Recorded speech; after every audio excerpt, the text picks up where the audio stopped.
Hello guys, welcome to Sanju Tomar blog. और हम आए हैं हल्दी घाटी के महाराणा प्रताप के किले में और हमने एंट्री कर ली है। और गाइस, टिकट इसकी 250 रुपये है। इसके महाराणा प्रताप के किले में दर्शन का घूमने के लिए। और ये महाराणा प्रताप का घोड़ा है। और देखिए सभी उसके सैनिक हैं। सभी ये सारा किला है जो हमने ये देखिए सभी आपको दिखाती हूँ अच्छी तरह से। अब यहाँ पर वेटिंग चल रही है क्योंकि यहाँ 10 से 15 लोग अंदर भेजे जाते हैं। उनको पूरी पिक्चर ये देखो, पूरा किला है, उनका महल है, महाराणा प्रताप का महल है ये।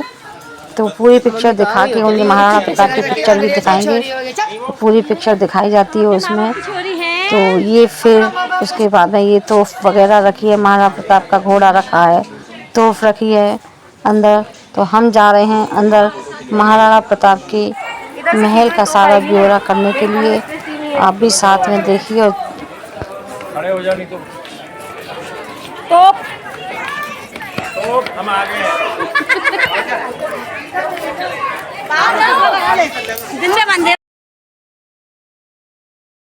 पर्यटक आते रहे हैं, परंतु यहाँ पर उनको इसकी जानकारी नहीं मिल पाती थी। इसलिए हमने एक संग्रहालय की स्थापना की है। उस एक संग्रहालय की स्थापना का मुख्य उद्देश्य है को साकार करने के लिए उन्होंने अपना सब कुछ न्योछावर कर दिया। 18 जून 1576 ईस्वी को हल्दी घाटी का घमासान युद्ध मेवाड़ के राजा महाराणा प्रताप एवं मुगल अकबर की सेना के मध्य हुआ था। इस युद्ध में अकबर स्वयं नहीं आए थे। उन्होंने आमेर जयपुर के राजा मानसिंह को अपना सेनापति बनाकर भेजा था। हल्दी घाटी का युद्ध 5 किलोमीटर लंबे और 200 मीटर चौड़े क्षेत्र में हुआ।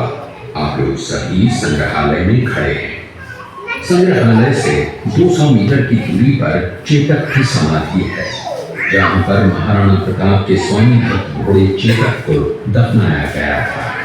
यहाँ से 2 किलोमीटर की दूरी पर हल्दी घाटी दर्रा है।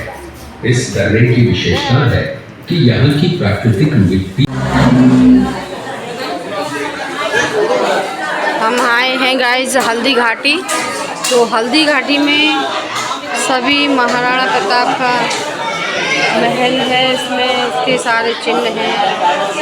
तो सूर्यवंशी होने का दावा ये।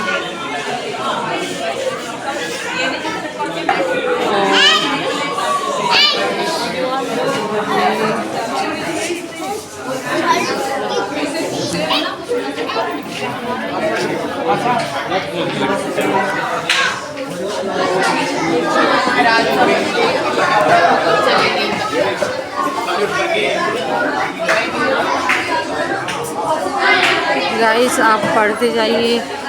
ये महाराणा प्रताप का बाल्यकाल शास्त्र में जो शिक्षा प्राप्त की थी उसका दृश्य है। ये पूरी हिस्ट्री है।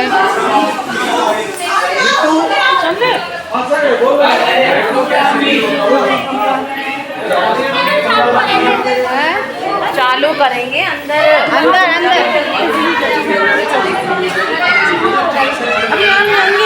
अरे अभी बिल्कुल जल्दी से चलो। इस किले के अंदर 360 प्राचीन मंदिर हैं। उन मंदिरों में से जग प्रसिद्ध महादेव का मंदिर सबसे प्राचीन है। कुंभलगढ़ किला यहाँ से 65 किलोमीटर की दूरी पर है। कृपया अब आप सब पीछे। किले के अंदर महाराणा प्रताप का बचपन बीता था। इस किले की तलहटियों में महाराणा प्रताप ने अपने गुरु से शिक्षा प्राप्त की थी। ये किला 12 वर्ग किलोमीटर में फैला हुआ है।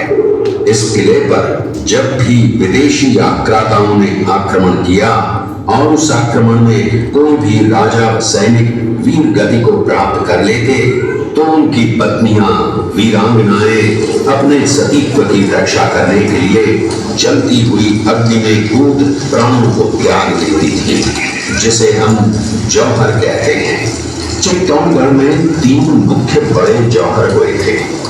प्रथम जौहर 1303 ईस्वी में रानी पद्मिनी ने 16,000 स्त्रियों वीरांगनाओं के साथ जौहर किया था, सिर्फ अल्लाउद्दीन खिलजी के कारण।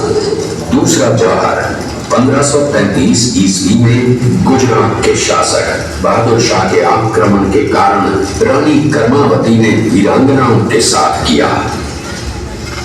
और तीसरा जौहर 1568 ईस्वी में जब अकबर ने चित्तौड़गढ़ पर आक्रमण किया, उसी समय रानी फूलसुंदरी ने 60,000 वीरांगनाओं के साथ जौहर किया।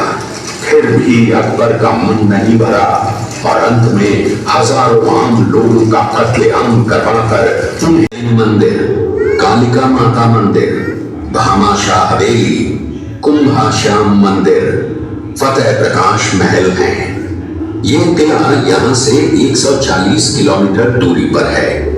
ये देखते हुए सभी अतिथि आगे की तरफ चले। इनका सूबेदार था। जब वो शेरपुर पहुंचा तब इसका पता कुंवर अमर सिंह को चला, जो महाराणा प्रताप के पुत्र थे।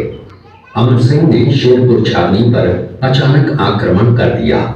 उस आक्रमण में मुगल सेना में भगदड़ मच गई।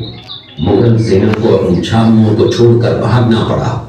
छावनियों के अंदर से लूटा हुआ माल व अब्दुल रहीम खान खाना, जिसकी बेगम आनी खान को बंदी बनाकर महाराणा प्रताप के सामने पेश किया गया। तब अमर सिंह पर महाराणा प्रताप क्रोधित हुए और कहा, जहां से इस नारी को बंदी बनाकर लाए हो, इसे पुनः ससम्मान लौटा कराओ। महाराणा प्रताप ने कहा, हमें नारी से कोई दुश्मनी नहीं है, हमें तो देश विद्रोहियों से दुश्मनी है, जिन्होंने चारों तरफ आतंक फैलाया है। महाराणा प्रताप के आदेश का पालन करते हुए कुंवर अमर सिंह ने उस मुगल नारी को ससम्मान छावनी तक पहुंचाया। इस प्रकार महाराणा प्रताप ने अपने क्षत्रिय राजपूत धर्म का पालन किया और पराई स्त्रियों को मां, बेटी और बहन का दर्जा दिया। ये है महाराणा प्रताप का चरित्र और नैतिक उदारता का परिचय की ये घटना है। मेवाड़ की एक ऐसी मां थी जिसने अपने पुत्र का बलिदान देकर राजवंश की रक्षा की थी। उस मां का नाम पन्नाधाय था। पन्नाधाय जाति से गुर्जर थी। वो एक राजकुमार की धाई मां थी। दूसरी तरफ हाथ में तलवार लिए खड़ा ये बनवीर सिंह एक दासी पुत्र है। ये कुंवर उदय सिंह की हत्या करके मेवाड़ की राजगद्दी प्राप्त करना चाहता था। एक रात्रि बनवीर सिंह को मौका मिला। वो राजकुमार उदय सिंह के बड़े भाई विक्रमादित्य सिंह की हत्या करके राजमहल की तरफ आगे बढ़ा। इसकी सूचना पन्नाधाय को लग गई। कुछ समय तक पन्नाधाय चिंतित हुई। तभी पन्नाधाय ने अपने पुत्र चंदन को राजसी कपड़े पहनाकर पलंग पर सुला दिया और उदय सिंह को एक टोकरी के अंदर छिपाकर पत्तों से ढक के महल के बाहर निकालकर गुप्त रास्ते से कुंभलगढ़ भेज दिया। बनवीर सिंह जब तलवार लेकर राजकक्ष में आया तो उसने पन्नाधाय से कड़क आवाज में उदय सिंह के लिए पूछा, तो पन्नाधाय ने चंदन की तरफ इशारा किया। बनवीर ने चंदन को उदय सिंह समझकर चंदन की हत्या कर दी और ये समझने लगा कि मैंने राजकुंवर उदय सिंह को मार दिया। वही राजकुंवर बड़े होकर राजा बने और अपने नाम का उदयपुर नगर बसाया, जो यहाँ से 40 किलोमीटर दूर है।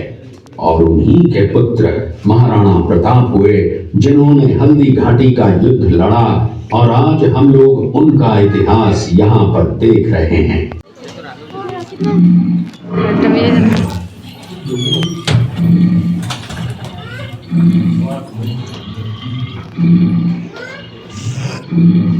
ये घटना महाराणा प्रताप की वीरता को दर्शाती है। एक समय नरभक्षी बाघ का आतंक छाया हुआ था। महाराणा प्रताप ने उस बाघ का शिकार कर उस बाघ को मार डाला। ये महाराणा प्रताप अपनी प्रतिज्ञा का पालन करते हुए, महाराणा प्रताप ने प्रतिज्ञा की थी कि जब तक अपनी मातृभूमि को शत्रुओं से मुक्त नहीं करा लेता, तब तक न तो मैं महलों में रहूंगा, न किसी धातु के पात्र में भोजन करूंगा, न किसी गद्दी के बिछौने पर सोऊंगा। पत्ते ही भोजन के पात्र होंगे, जमीन ही बिछौना होगा। इस प्रतिज्ञा का पालन उन्होंने 21 वर्षों तक जंगलों में रहकर किया। मिलन का है। हल्दी घाटी युद्ध के बाद चितक घोड़े ने 22 फीट के एक बरसाती नाले को पार किया। ये उसी समय का दृश्य है। पास में खड़े महाराणा प्रताप के छोटे भाई शक्ति सिंह हैं, जो पहले मुगल सेना में थे। बाद में वो महाराणा प्रताप की तरफ आए, माफी मांगी और अपना घोड़ा महाराणा प्रताप को दिया। चलेंगे देखते हुए सभी आगे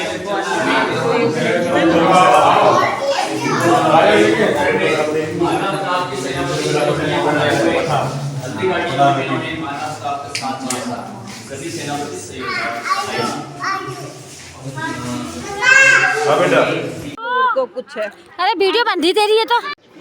महाराणा प्रताप के किले में ही ये कृष्ण भगवान की काली अन्ना की फोटो है। चलिए आगे और दिखाते हैं आपको।